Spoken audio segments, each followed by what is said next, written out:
All right, let's get started. Today we are going to talk about abstract data types. And this is what we're going to talk about today. Firstly, I'm going to talk about course logistics and then introduce what abstract data types are. And then we're going to have a look at a real world example and then summarize this lecture, okay? Okay, firstly, course logistics. Homework 2 is due on this Thursday, and homework 3 will be out this Thursday, okay? And another thing I need to mention is that before attending TA hours, please notify TAs in advance, at least 1 hour. All right, so TAs can prepare for TA hours, all right? Okay, now let's discuss today's main contents.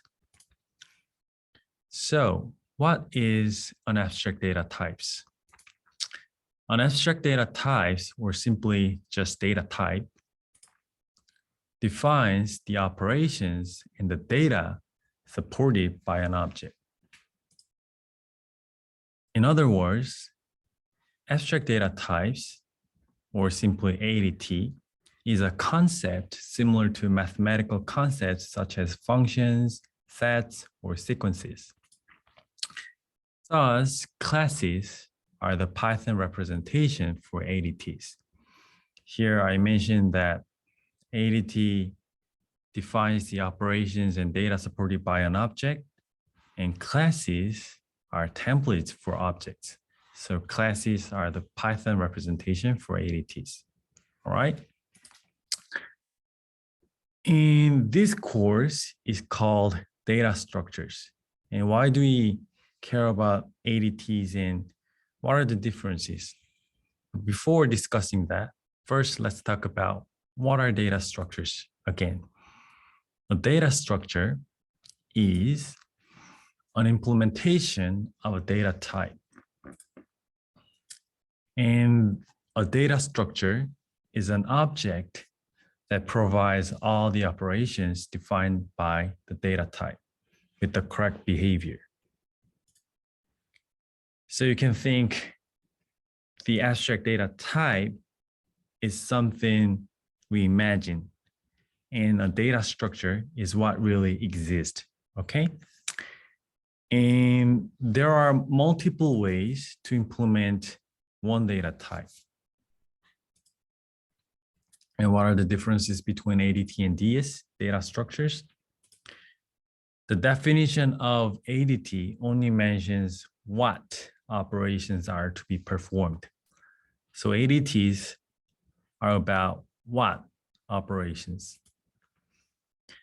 But it does not discuss how these operations will be implemented.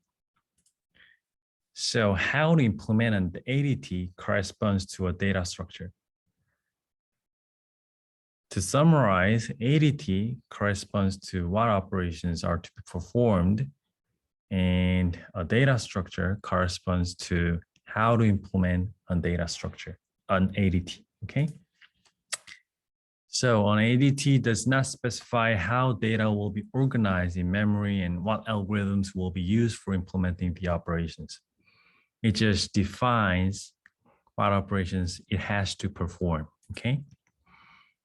And it is called abstract because it gives an implementation independent view. It is independent with implementation. It does not care about implementation. So sometimes it might be impossible to actually implement some types of ADT, okay? The process of providing only the essentials and hiding the details is known as abstraction. So we just call abstract data types because it is abstract, because it does not care about implementation. And why do we care ADTs? When considering a problem, it is a good idea to think about the data types that will be used to solve the problem. Because according to this problem types, there might be some pertinent data types. Okay, to define an abstract data type, you need to specify the possible values that the data type can have and define the operations that can be performed on the data type. So possible values is about the types of data, and operations are the behaviors of a specific data type. Then you can solve the problem of interest by making use of your new data type.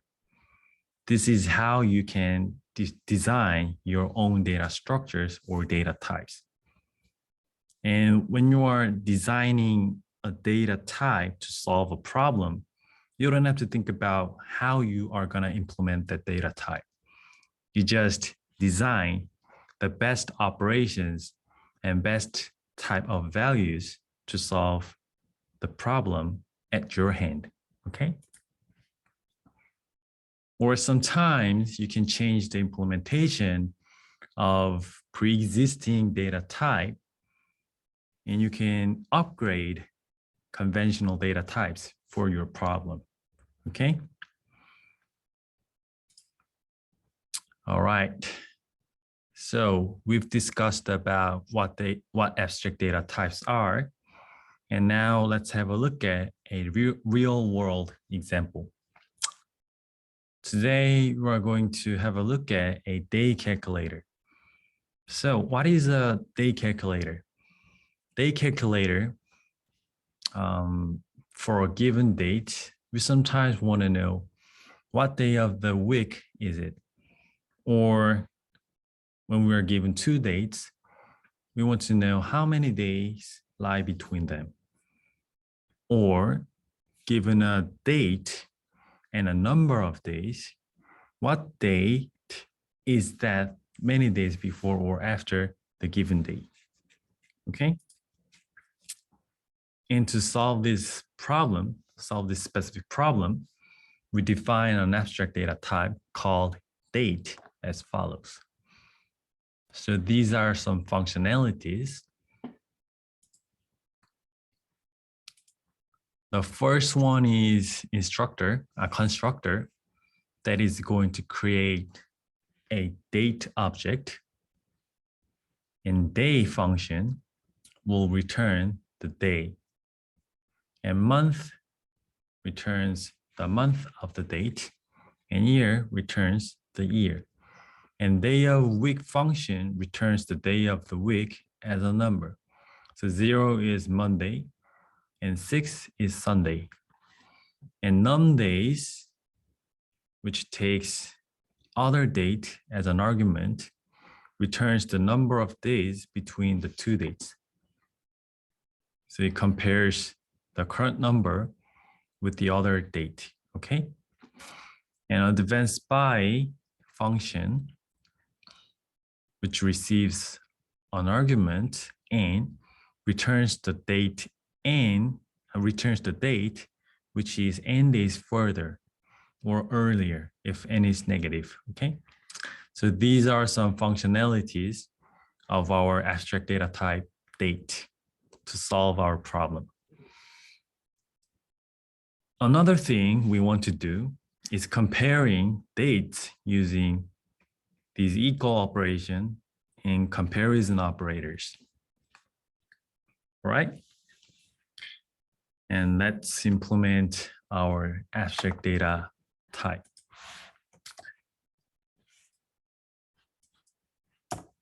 Okay.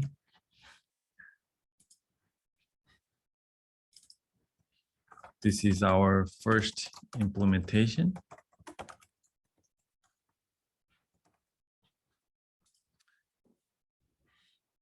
And to implement our data type, we are going to use the Julian day representation.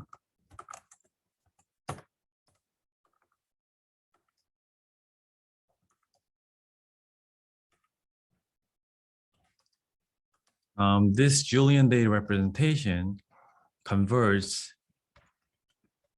this normal date into a number like this. And one thing good about this is the numbers are continuous.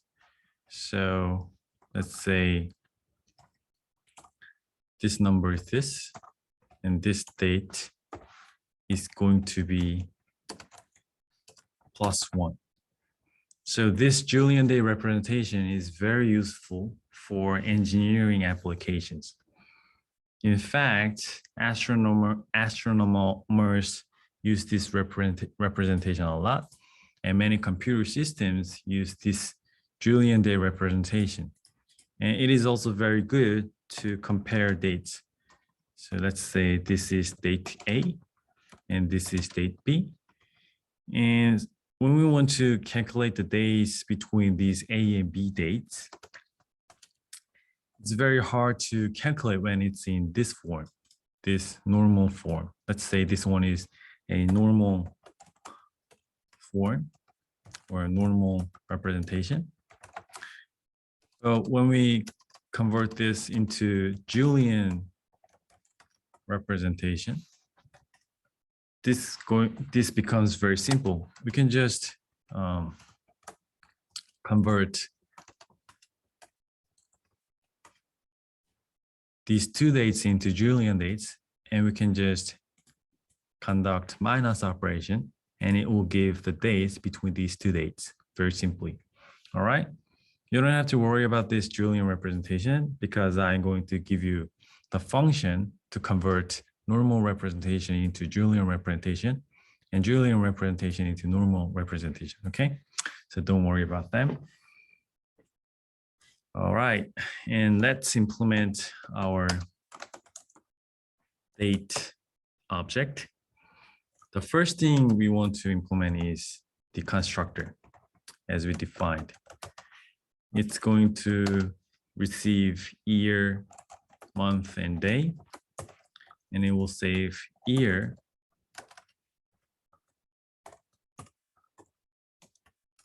month, and day like this. And we do not want to make these three variables public. That's the reason why we put this single underscore here.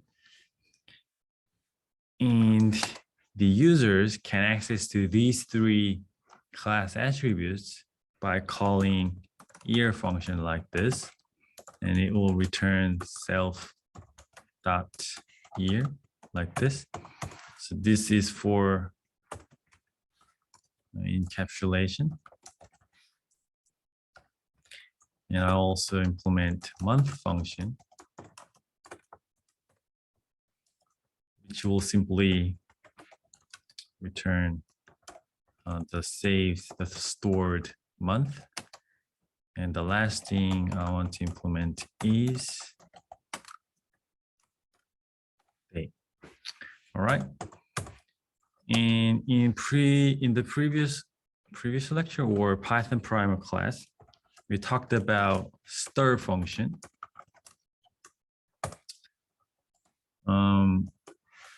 When we want to print out this date object, we need to nicely format these three values, attributes.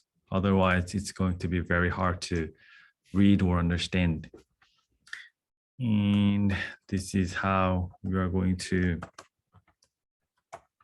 format our class attributes.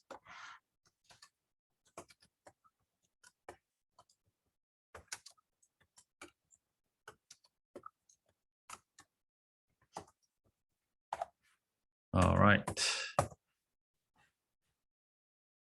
And another thing we need to define is to Julian day, like this.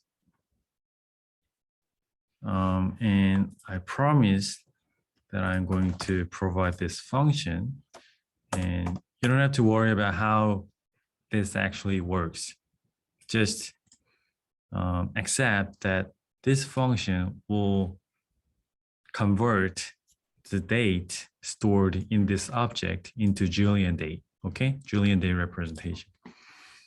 And another function we need to implement is Julian day to year, month, day representation. And we receive a Julian day.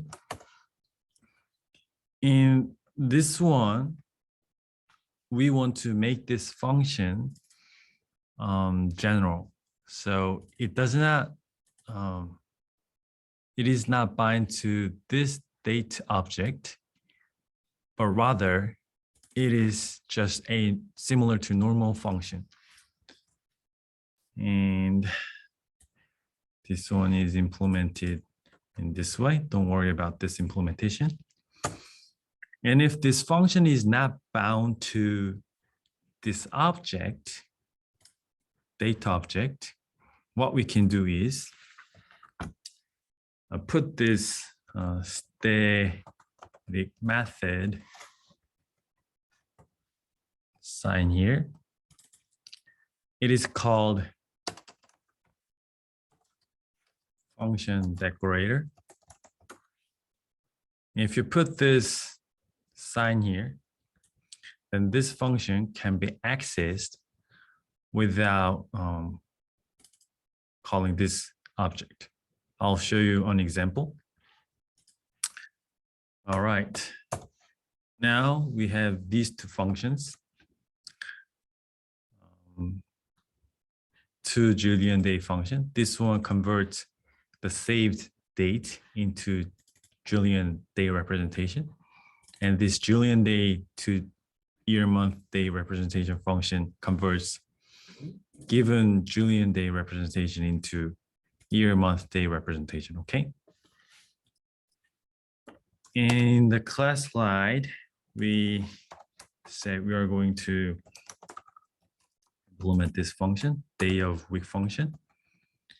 It receives Julian day, and we convert the saved day into Julian day like this, and return J day %7.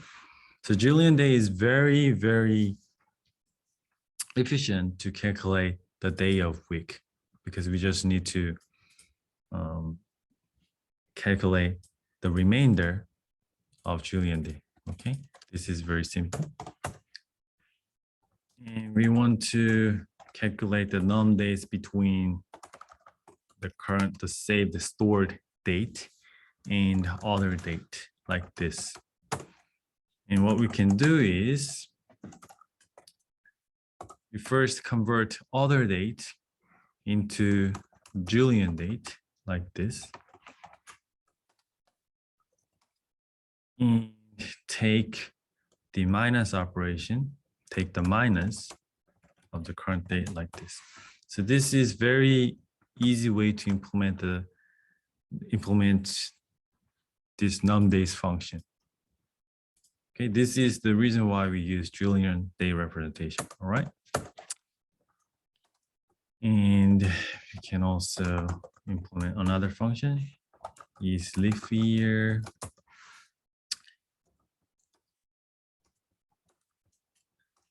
It's the year stored.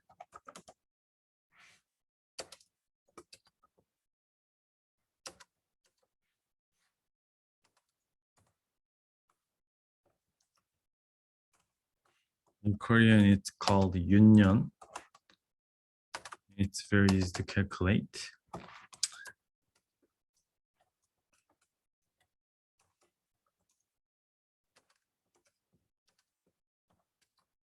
right, this is to calculate some special aspects of the year.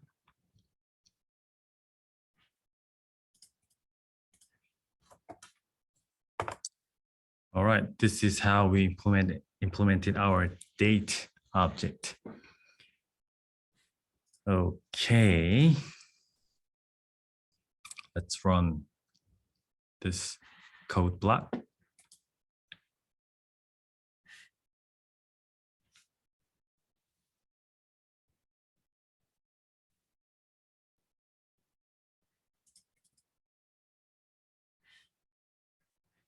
All right, let's test what we can do with this function.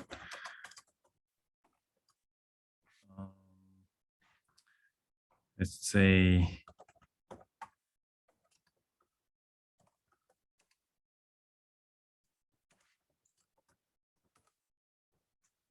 so this one creates a date object like this. And when we print out this date object, it will call this star function, and it prints out nicely formatted year, month, date like this. Okay.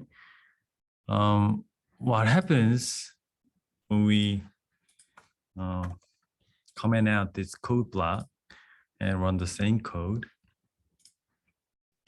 and it is not formatted nicely like this. Okay. That's the reason why we implement this stir function.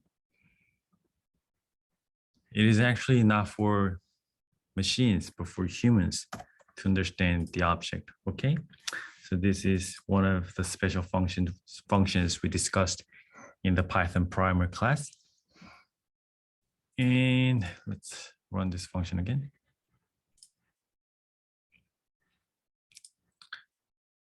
And we want to create another date like this.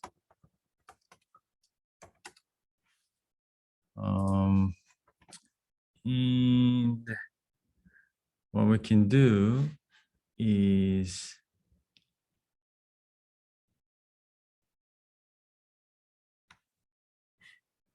let's test day of week function. All right. Okay, let's run this one. And days. And you want to put this one here like this. Okay, 6 corresponds to, what was it, Sunday, right? All right, this is how we implemented this function. All right. And is this implementation perfect? How do you think about it? It is good at the moment. It's pretty good. However,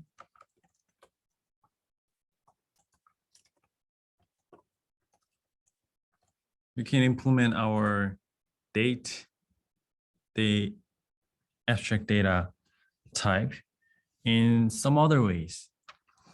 Let's suppose that you want to store millions of date objects. Okay.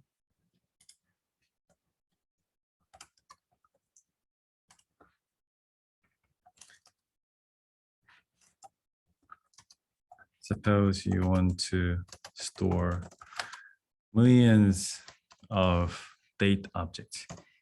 In such a case, you want to reduce the size of date object as small as possible. And in our implementation, we saved 3 integers. When we are testing our date object, it doesn't matter. However, when we want to store millions of data objects, it could be problematic.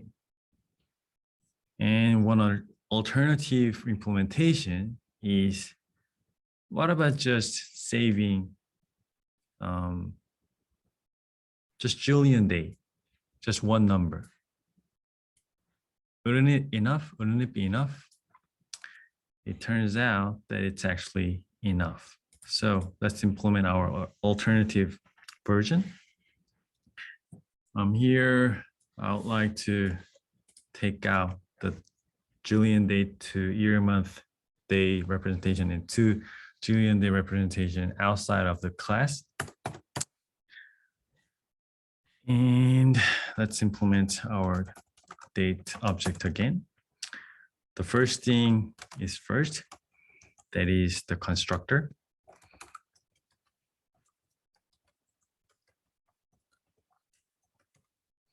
In this case, rather than saving all these 3 integers, we just store one number, Julian day. To do that, we convert the year, month, day representation into Julian day. Okay, so this was our previous implementation. Here we remove these parts, but we only save.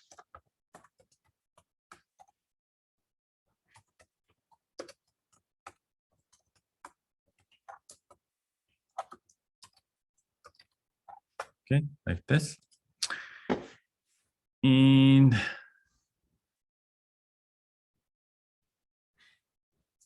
we need to define another function like this.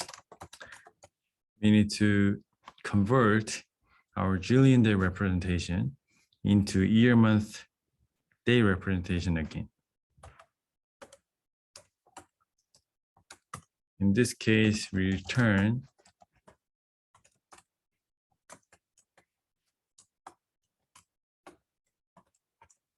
like this.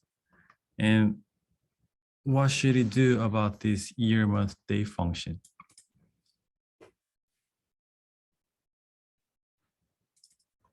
We call this function.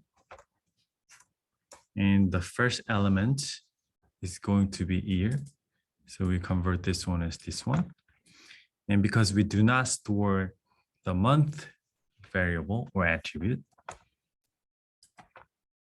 we convert the saved Julian day into year, month, day representation and return the month like this. And for day, it's going to be like this. And stir function has to be changed because we do not know year, month, day, because we haven't stored these three variables. And we want to print out our date object. We calculate year, month, day like this. And nicely format year, month, day like this. So we need to change some implementation. However, the argument and the output are actually the same. All right. And we don't need this function and this function. And what about day of week function? Because we store Julian day like this, you don't need to calculate this one. All right, so day of week becomes simple, whereas these four functions call to year, month, day function like this. And what about num years? We don't have to call this function because we just saved Julian day like this. And other date is going to have Julian day as a class attribute like this. All right. And what about leap year? How can you implement this one? We first need to call self year function like this. And we're going to use this year rather than the stored year like this, okay? So this is how we changed the implementation. So rather than saving these three integers, we want to store as small numbers as possible. So that's why we just store one number. But can you guess what the trade-off between this implementation and the first implementation? The first implementation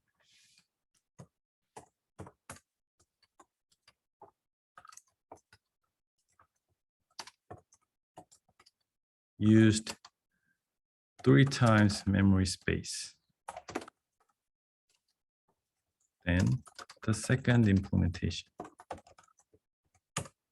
The second implementation used 1/3 memory space compared to the first implementation. However, it uses 3 times more computational resources. Okay, this is the trade-off between the first implementation and the second implementation. All right. These numbers are not exact. However, these ones are approximate ones. Okay. Anyway, there are some trade-offs between memory space and computational resources. All right. And when we test this implementation, users do not know what the differences are. Users don't care how this data object is implemented. They just use it according to the specification, right? We specified these functions. Users do not know about these underscore preceding functions, but these functions. Okay. So this is our second implementation. I will upload this code and you can test this object on your own. All right. All right. And we haven't yet implemented 2 other functionalities. The first one is a advance by function. So when we are given some days, we want to know what date it will be after these days. So let's say year, month, and day is Julian day to year, month, day.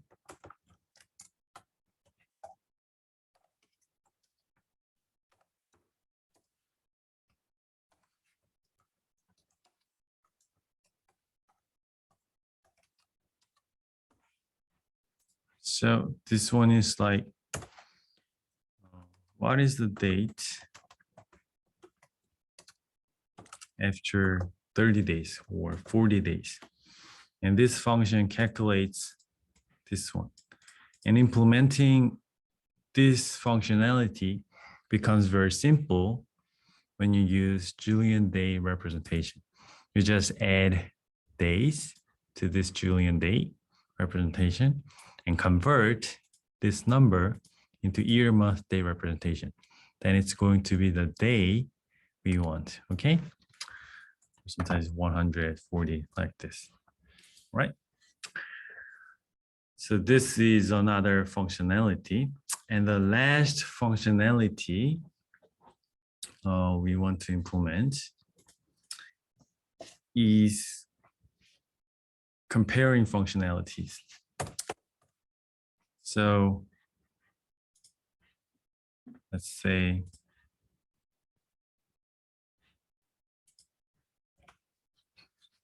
what we want to do is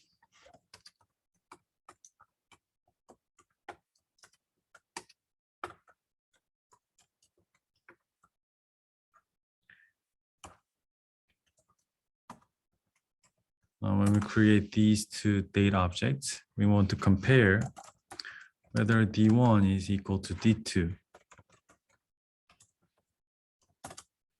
Okay, these 2 variables, these 2 expressions print out false, even though D1 and D2 have the same date like this. And we want to implement this functionality. And another functionality we want to implement is, let's say we have D3 like this.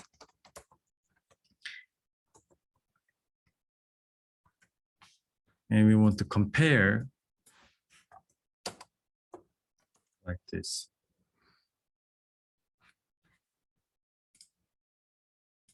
Okay. And this operation is not supported yet. However, this one is supported, but it does not function in the correct way. and we are going to implement these functionalities from now on. This is similar to this special function. I'm not sure if you remember these special functions, special methods we discussed in the Python primer class.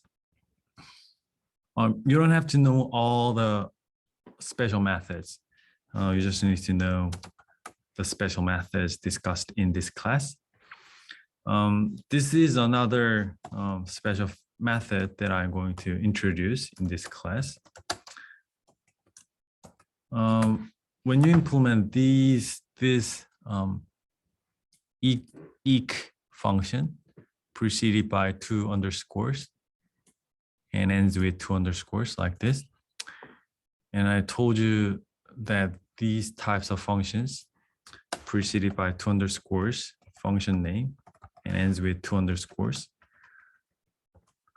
indicate these functions are special methods for classes. And here, RHS stands for right hand side, okay? And let's just implement this function and what it does. It compares the stored Julian day with that of right-hand side's Julian day, like this. Okay, let's run this code block again. And let's run this again and run this again. And now it says these 2 dates have the same value, right? So this is how you implement this eq function, eq special method, okay? And although you implemented the right-hand side implementation, you don't have to actually implement the left-hand side implementation. What I mean is, it will automatically detect whether it's on the right-hand side or left-hand side. It calculates this one in the correct way. So you don't have to actually implement the left-hand side version, all right? This one becomes clearer when we compare LT special method, like this. This one stands for less than, right? When we implement this function,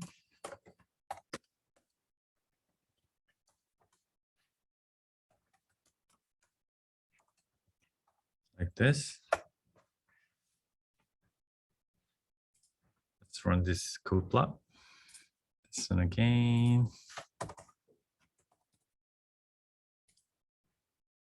All right, now it knows that day 3 is larger than day 1, okay? And even though you put comparison operators in this way, it prints out the correct answer. So you just need to implement the right-hand side version, okay? That's all you need to do. And the last special method that I'm going to introduce today is LE special method. And LE stands for less than or equal, okay?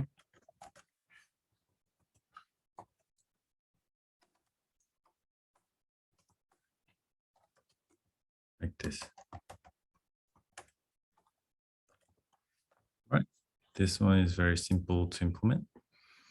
So in the class slide, we aim to implement this constructor, day function, month function, year function, day of week function, num-days function, advanced-by function.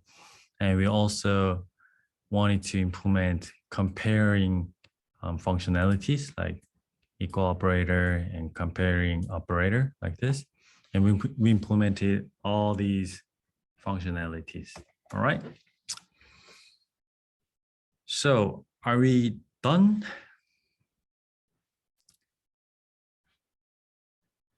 Not really. Let's say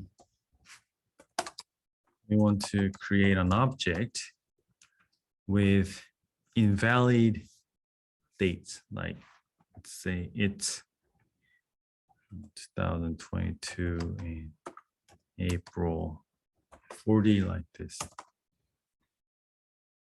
And it is just created. However, there is no date like April 40th, like this. This date does not exist, right? And how do we handle this kind of thing? We can put here, if they smaller than, larger than 32, we could print invalid date, blah, blah, blah. However, you also need to care about the month. And sometimes you also need to care about year because of some special years, leap years. This one becomes very complicated, right? How are you going to handle this situation? So this is called exceptions. Exceptions are similar to errors. We don't want this to happen, all right? We want our date constructor to print an error message when the user enters wrong date, all right? So how can he check this? There is a simple way to check if the input year, month, day is valid one or not. This is very simple. Right, let's first convert this input year, month, and day into Julian day representation. And we convert this Julian day into year, month, day representation again. And if the converted year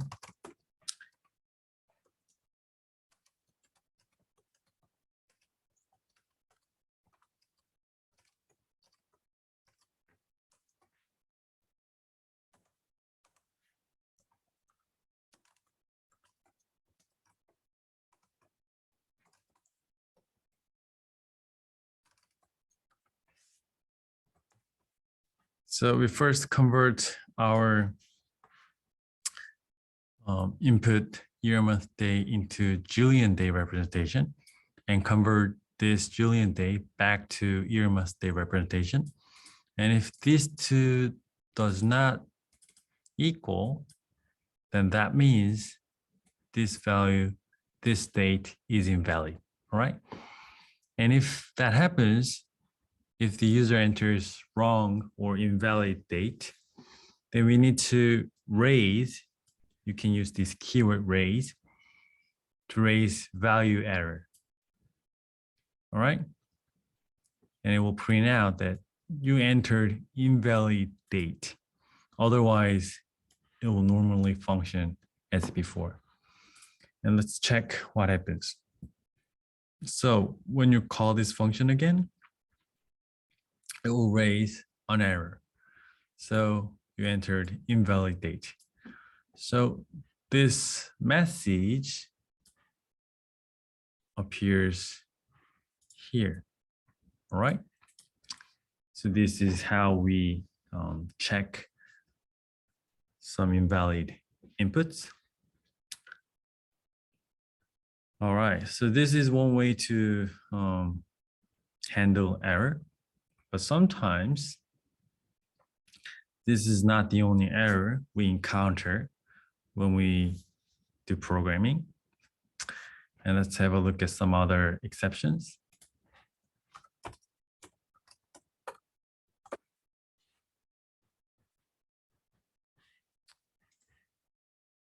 All right. Let's say, in this case, 0 division error occurs like this. And when we say S is ABC, and we want to convert this string into integer. And when we run this, this will raise on a value error, invalid literal for int with base 10, ABC, all right? And the last error that I want to show you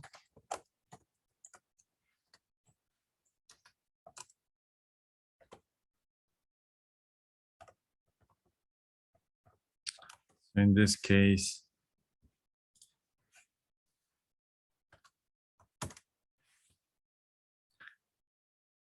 this one raises an overflow error like this, all right?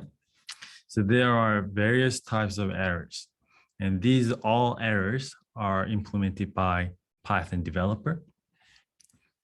And sometimes you can implement your own error, and I'll show you how you can do this in the later of this course.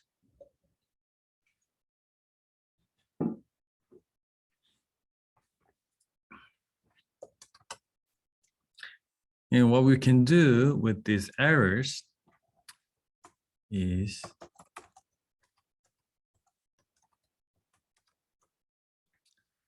this input function receives an input from the user, all right? So when we run this, it gathers an input from the user. So you can input any string or number like this, right? So after this, S is going to be this input string, okay? So what we want to do with this function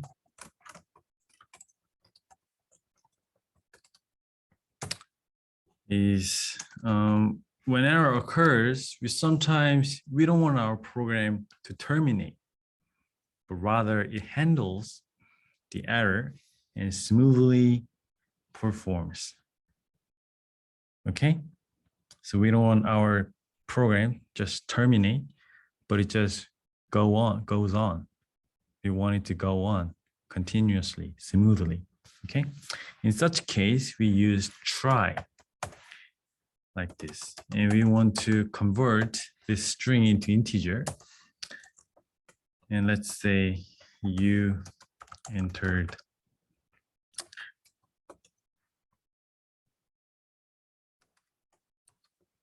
this string, but if exception occurs, a value error, then print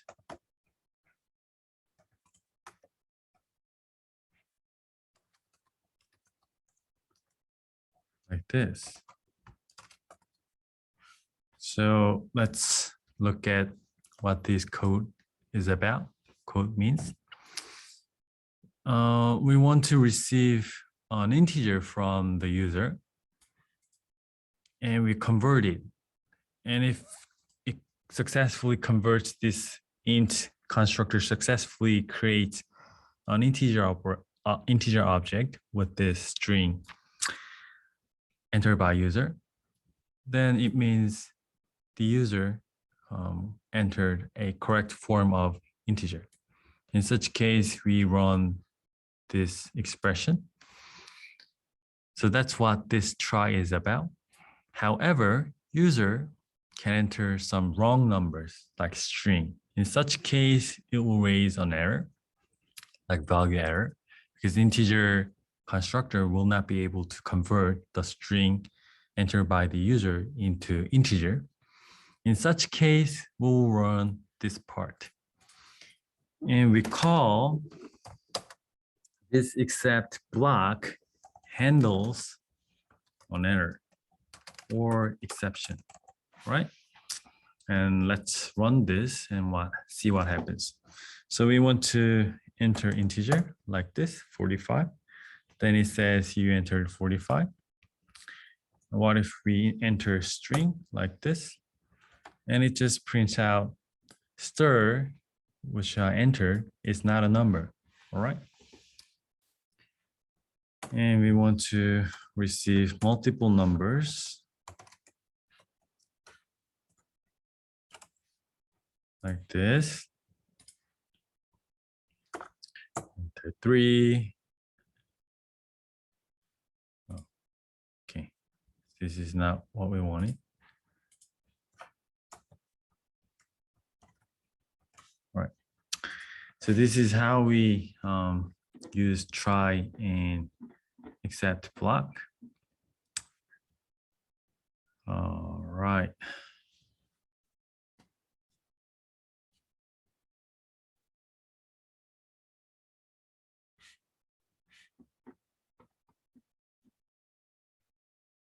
So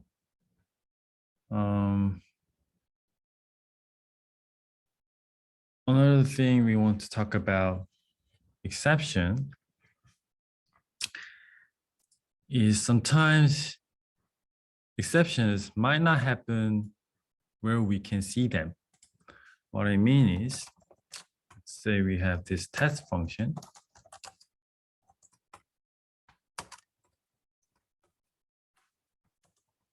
And this test function converts the input s into float and multiply 100 and convert this number into integer.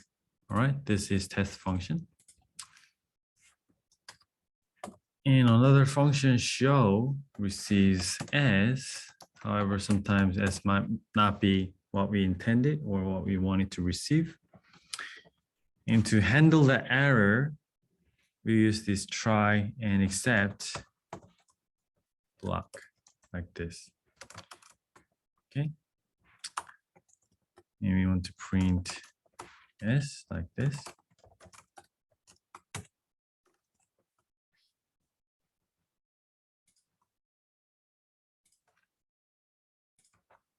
All right, let's see what happens.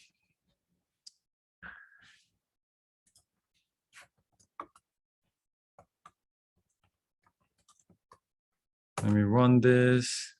This one successfully outputs 1, 2, 3, 4, 5. What if we do not enter valid number like this? And this part is going to be executed. This part. One thing to note here is this try block does not know about this float function. When an error occurs inside this try block, then Python goes to the innermost except block and runs the block inside this except keyword here. Okay. So this error occurred inside of this float function. However, this float function is inside test, right? So this try block might not be able to see this float function's error. Even though this try block does not see this float function, when an error occurs, it goes to this except block. Okay. And let's see another example. So one of the beauty of try and except block is that even though the try block does not know exactly where the error occurred, it can handle the error. And in fact, it is for human programmers. Human programmers would not know where the exact position of exact position where the error occurred. However, when we put try and except here and here, enclose this code block with try and except block, then it will automatically handle the error. Okay, that's the beauty of try and except, handling errors. So human programmers do not need to know all the positions of where the error occurred. Okay, and this is another example.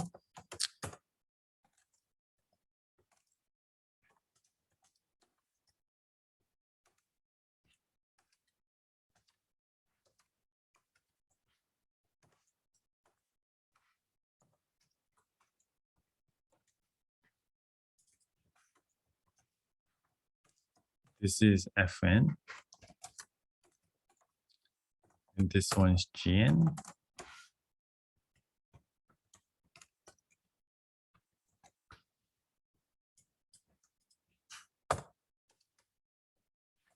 So let's see what happens when we run these nested functions.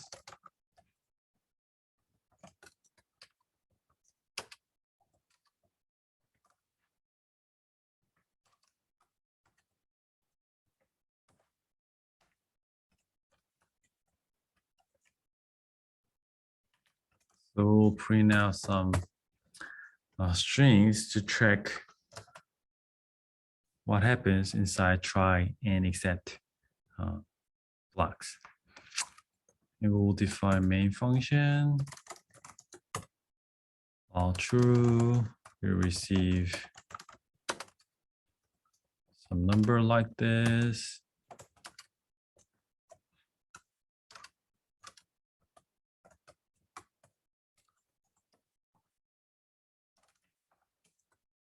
And we want to terminate this while loop when we do not enter anything like this.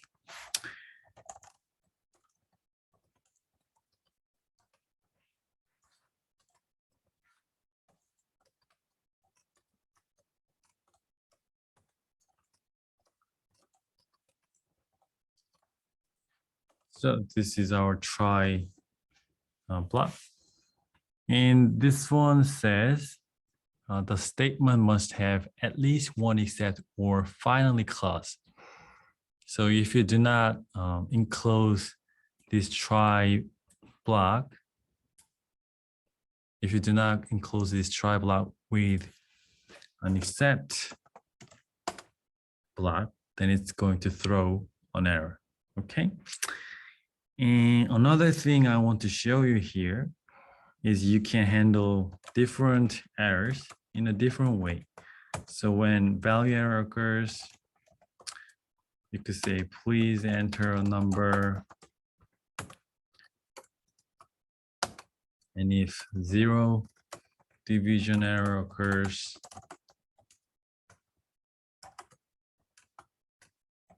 we'll print, I cannot handle this value, like this, okay? So you can handle different errors in a different way, like this. So you might, if you had learned C or C++, you learned switch.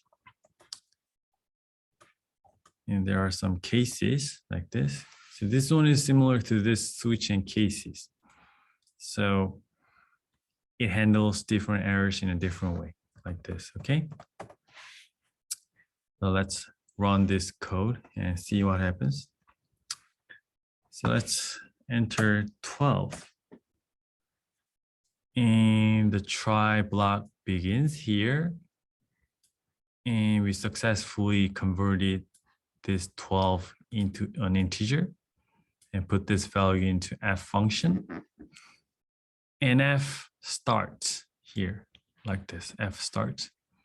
And now g starts like this, and g starts here. And the result is 8, print here, ending g, and then it returns here, and then prints ending f, okay? And it returns here, and it prints out end of try block. like this, okay? All right, and let's enter some wrong values. By the way, let's end this. If you just want to end this loop, you just enter and it will end, okay? And let's see what happens when we enter some wrong values. So let's say we enter ABC. Then at the beginning of this try block, this integer converter fails to convert this input string, which is ABC, into an integer. An error occurred here, and it does not proceed. So F is not executed at all. These ones are not executed. But when this error occurs, it directly goes to this value error block, and it prints out, please enter a number like this, okay? So this is the flow of this function, okay? And lastly, let's see what happens when we enter 0.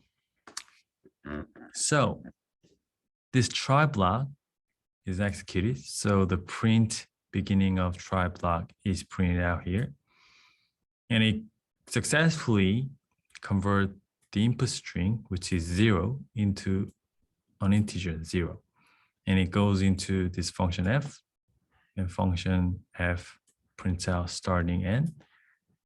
And it calls function g. So g starts to function, work. And here the error occurred, and the rest of gn is not executed. So it does not print out the result, something, something, or end of g or something, something.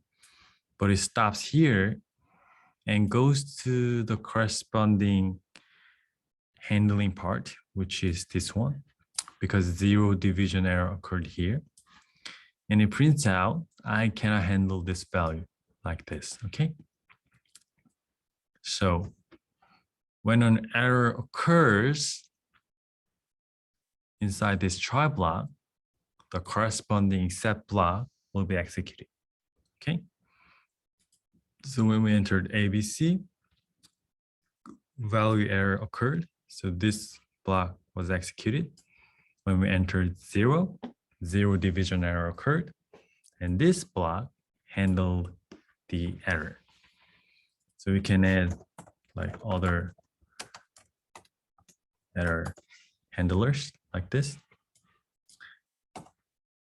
And we say we handle 0 division error, or we handle value error like this, okay? So we use the term handle for errors. And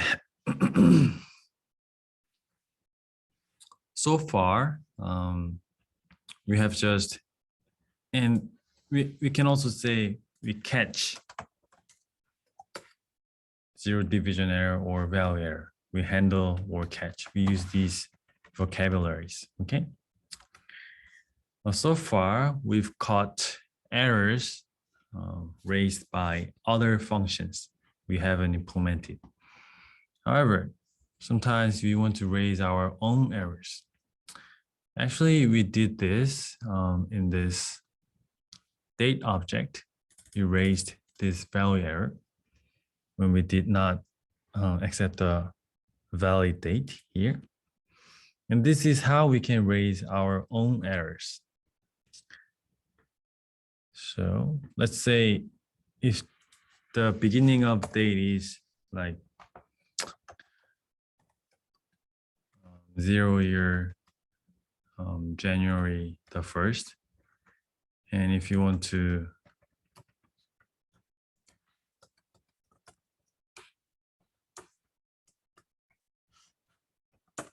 and when we print D1 divided by D4, let's say we want to division 0 division error in this case.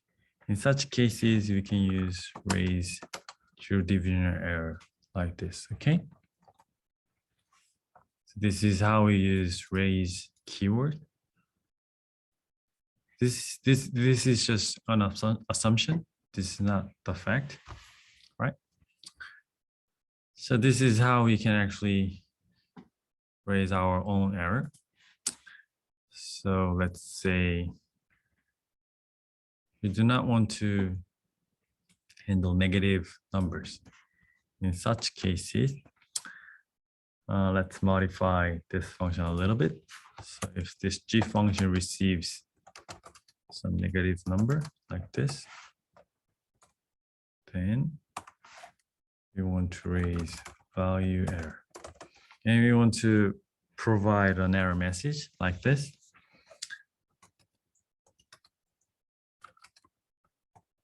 Negative numbers like this. All right.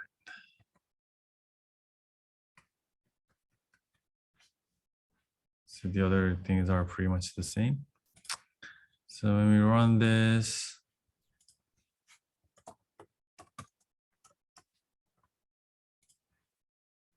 similar thing happens. So this is what we saw. So in 1, 2, 3, he starts from here. This one is successfully executed.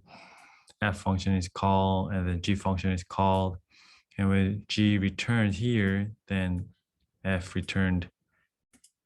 F executes this function, and F returns here, and end up try block is executed like this.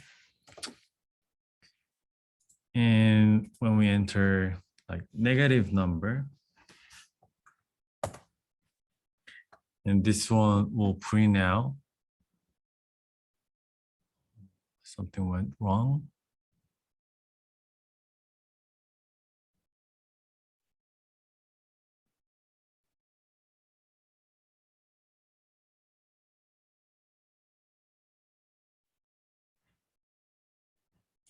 In this case, when we want to print out this error message,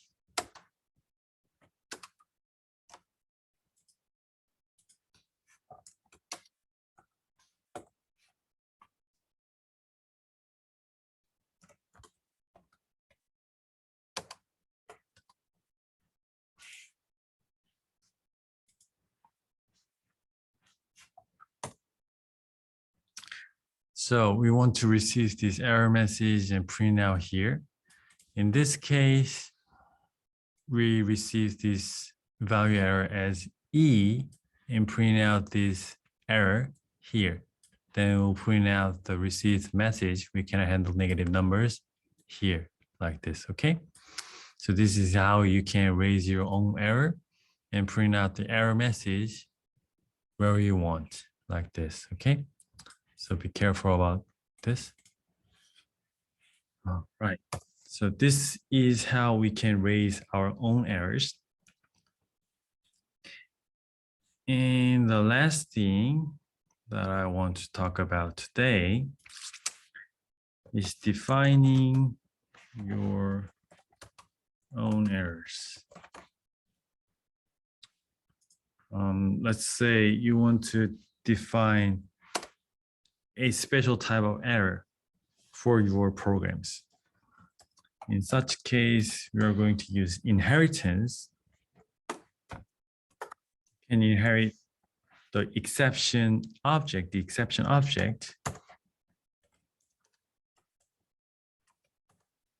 and define the constructor like this. And for constructor, you could call the super, the parent class. The parent class is init function like this.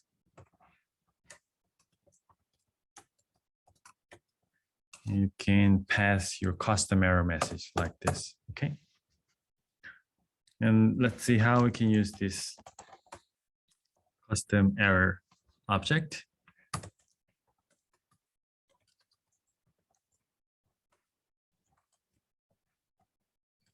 And I will raise an error in any way.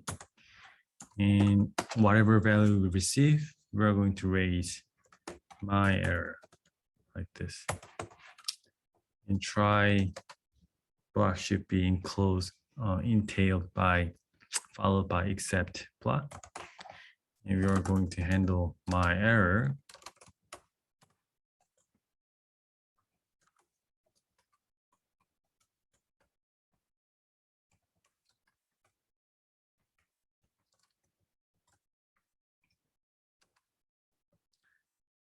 Like this, and let's run main function. So whatever value we enter, it's going to raise this my error like this.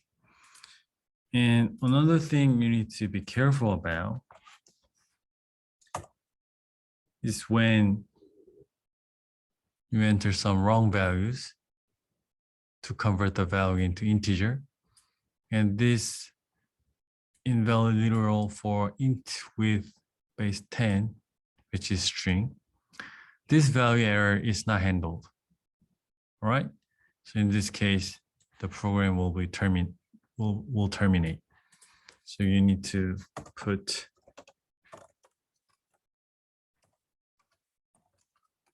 and handle this error as well. Otherwise, it's not going to work. It will just stop, right? Okay. So this is how you handle errors. All right.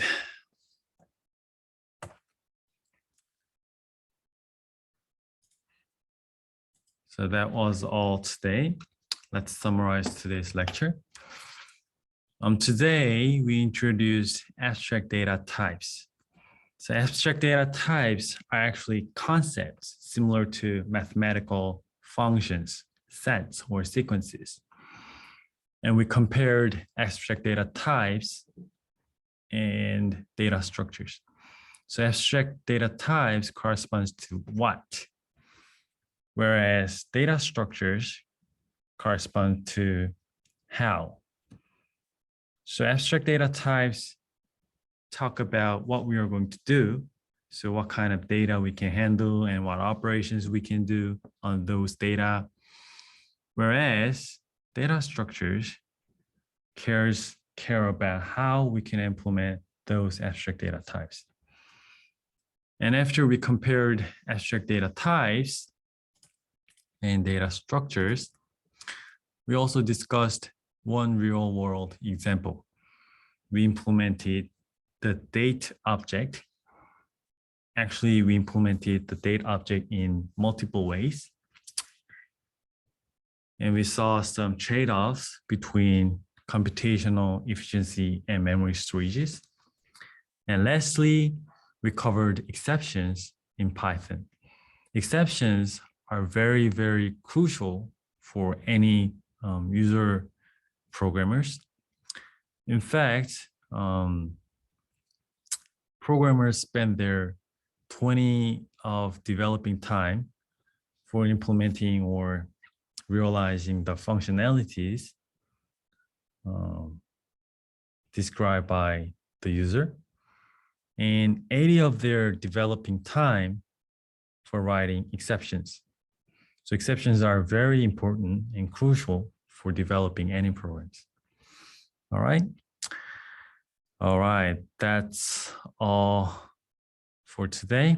Let's call it a day now. All right, thank you for your attention.